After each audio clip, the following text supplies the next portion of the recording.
குற்றைக்குடைய நேயர்களுக்கு சுப்பிரமணியனின் அன்பு வணக்கம். காலமெல்லாம் கண்ணதாசன் என்ற தலைப்பிலே இன்றைக்கு ஒரு காதல் பாடலைத்தான் பார்க்க இருக்கின்றோம்.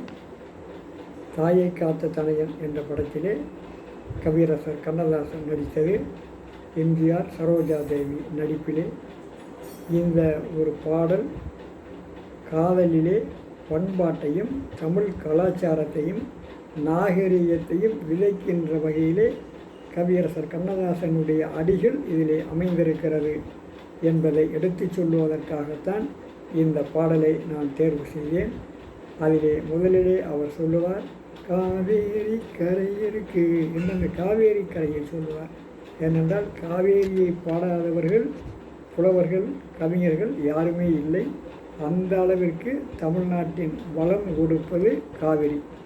ஆக அந்த காவிரியை இங்கே அவர் எடுத்து சொல்லுகின்ற பொழுது என்னுடைய நினைவு இளங்கோவடிகளின் சிலப்பதிகாரத்திற்கு சென்றது. அதிலே தான் இளங்கோவடிகள் காவிரியை அழகாக சொல்லியிருப்பார். அங்கே பூவார் சோலை மயிலாட புரிந்து குயில்கள் இசைபாட காமர் மாலை அருகு அசைய நடந்தாய் வாழி காவேரி என்று அங்கே மிக அழகாக சொல்லியிருப்பார். மயில்கள் ஆடுகின்றன, குயில்கள் கூவுகின்றன, எங்கே பூக்கள் பூத்து குலுங்கும் சோலைகள் நிறைந்த அந்த காவிரி ஆற்றங்கரையிலே என்று அங்கே அழகாக சொல்லுவார். அந்த ஆற்றங்கரையிலே தான் கோவலனும் மாதவியும் காதல் நாடகமாடினார்கள், அங்கே வாழ்ந்தார்கள். பல நாள் அந்த காவிரி மணலிலே அலைந்து திரிந்தார்கள் இன்பமாக என்பதை இங்கே நான் சொல்லி, அந்த காவிரியை கரையிலே கண்ணதாசன் இங்கே என்ன சொல்லுகிறார்கள், அந்த காவிரி கரையிலே பூ பூத்திருக்கிறது. ஏனென்றால் அது ஏற்கனவே இளங்கோவடியில் சொன்னது போல பூக்கள் நிறைந்த ஒரு கரை என்பதாக. காவேரி கரையிருக்கு, கரை மேலே பூவிருக்கு, பூ போல பெண்ணிருக்கு, புரிந்து கொண்டால் துறவி இருக்கு. காவேரி கரை இருக்கு, அந்த கரை மேலே பூ ஒன்று பூத்திருக்கிறது. அந்த பூ போல பெண் இருக்கிறாள், பெண் நான் இருக்கிறேன், என்னை புரிந்து கொண்டால் உனக்கு உறவிருக்கிறது, நமக்குள் உறவிருக்கிறது என்பதை அங்கே அந்த தலைவி சொல்லுகின்றால். வள்ளுவன் சொன்னானே, ஏனென்றால் பெண்ணை பூவுக்கு புலவர்கள் ஒப்பிடுவார்கள். அதிலும் வள்ளுவன் பெண்ணை எந்த பூவிற்கு ஒப்பிட்டான் என்று சொன்னால் அனிச்ச மலரை விட மென்மையானவள் பெண் என்று வள்ளுவன் அங்கே சொன்னான். நலம் புனைந்துரைத்தல் என்ற அந்த அதிகாரத்திலே நன்னீரை வாழி அனிச்சமே நின்னினும் வெந்நீரல் யாம் வீழ்பவள் என்று அங்கே சொன்னான். அதாவது, அனிச்ச மலரே, உன்னை நுகர்ந்தாலே நீ வாடி விடுவாய், ஆனால் என்னுடையவள் உன்னிலும் மென்மையானவள் என்று அங்கே சொன்னான். பூவை விட மென்மையானவள் பூவை என்பதை மிக அழகாக வள்ளுவன் எடுத்து சொன்னான். அதைத்தான் இங்கே பூ போல பெண் இருக்கு என்று கண்ணதாசனும் பூவிற்கு பெண்ணை ஒப்பிடுகிறார். அடுத்து தலைவன் பாடுவான், அவனை கிளியாக எண்ணிக்கொண்டு தலைவியை பழுத்த பழமாக நினைத்து அவன் பாடுவான். பஞ்சவர்ண கிளி இருக்கு, பழுத்து வந்த பழம் இருக்கு, நெஞ்சினிலே நினைவிருக்கு, நெருங்கி வந்தால் சுகம் இருக்கு. பஞ்சவர்ண கிளி நான் இங்கே இப்போ இங்கே இருக்கிறேன், பழுத்த பழம் நீ எதிர்ப்பக்கம் இருக்கிறாய், இந்த பழத்தின் மீது இந்த கிளிக்கு நாட்டம், ஆகவே நீ நெருங்கி வந்தால் நமக்குள்ளே சுகம் இருக்கிறது என்று சொல்லுகின்ற பொழுது அவள் சொல்லுவாள். ஏனென்றால் அச்சம் நாணம் மடம் நாணம் என்ற அந்த பெண்களுக்கே உரிய அந்த குணத்தை உடைய அந்த தலைவி.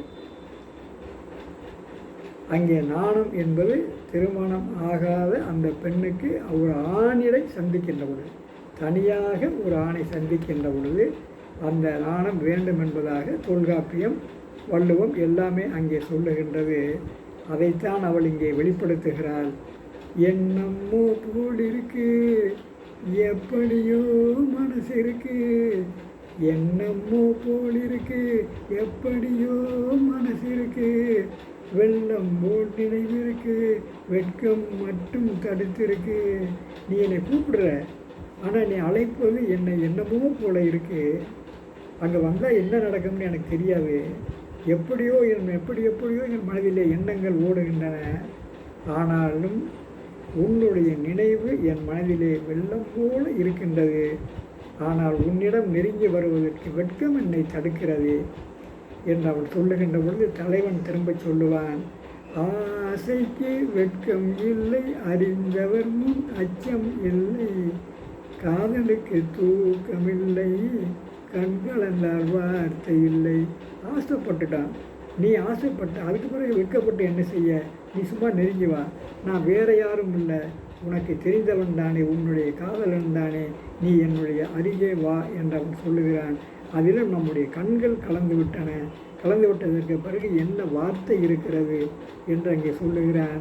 அதைத்தான் வள்ளுவன் குறிப்பறிதல் என்ற அதிகாரத்திலே கண்ணோடு கண் இணை நோக்கு ஒக்கின் வாய்ச்சொற்கள் என்ன பயனும் இல என்று அங்கே சொல்லுகிறார். ரெண்டு கண்களும் இருவருடைய கண்களும் சந்தித்ததற்கு பிறகு வாய்ச்சொற்களிலே பேசுவதற்கு அங்கே என்ன இருக்கிறது என்பதை வள்ளுவன் 1.5 அடியிலே சொன்னதை கவியரசர் கண்ணதாசன் ஒரே அடியிலே சுருக்கி காட்டுகிறார்.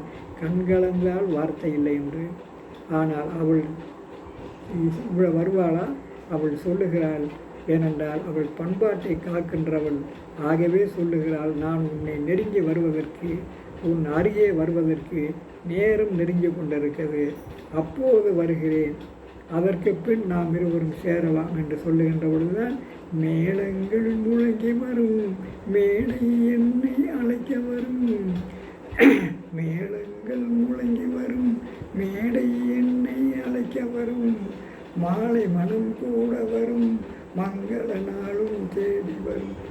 அதுக்கு பிறகு வர்றேன், நான் மணமேடையிலே இருவரும் சந்திப்போம், அதற்கு பிறகு வருவோம் என்பதாக அந்த தலைவியிடம் சொல்லுவதாக ஒரு அருமையான ஒரு காதல் பாடலை தமிழ் பண்பாட்டிற்கு ஏற்ற வகையிலே மிக அருமையாக கண்ணதாசன் வடித்திருக்கிறார் என்பதை இந்த நேரத்திலே உங்களிடம் சொல்லி விடைபெறுகிறேன். நன்றி, வணக்கம்.